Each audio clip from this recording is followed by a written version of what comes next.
the RBI has cut the repo rate by 50 basis points. RBI is reducing the repo rate to 5.5%.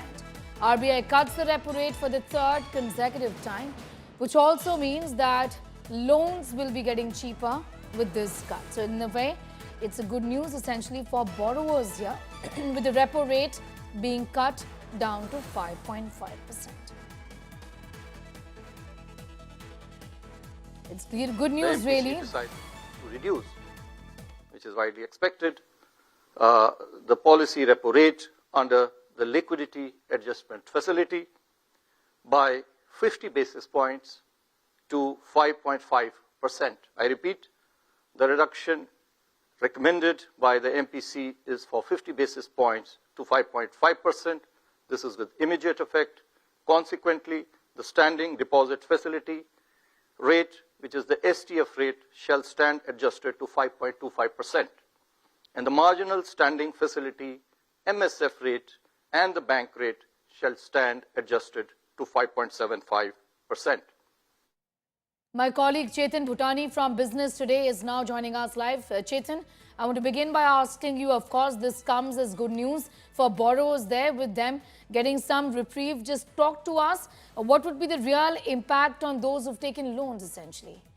Well, Sneha, it's a mega jumbo, move seen by the Reserve Bank of India to cut 50 basis points, bringing it down from 6% to 5.5%. This marks the third consecutive rate cut by the central bank in 2025 and comes amid a sharp drop in retail inflation and signs of a strong economic growth. In fact, retail inflation fell to 3.16% in April and well below the RBI's target of 4%. Meanwhile, India's GDP grew by a solid 7.4% in the January to March quarter. Well, Sneha, to answer your question, this move would actually bring a lot of help to home buyers and lenders, and banks are expected to immediately respond to it and pass on the benefit to consumers.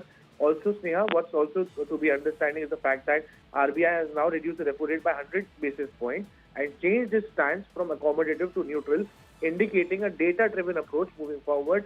That means that the government could also, the Reserve Bank could also probably in the near future get more measured approach for rate cuts as well. So clearly one has to keep an eye out on what really the banks will do and of course eventually pass on the benefit to the consumers. So a big relief to the home buyers as well. Leaving it at that for the moment, retail inflation has given the, in fact, a reduction in retail inflation rather has given the RBI fair amount of elbow room to cut the repo rate. The benefit is obviously going to be passed on to those who have taken loans essentially. So it's good news this morning for borrowers. I'm going to leave it at that, Chetan, getting in those details for us today.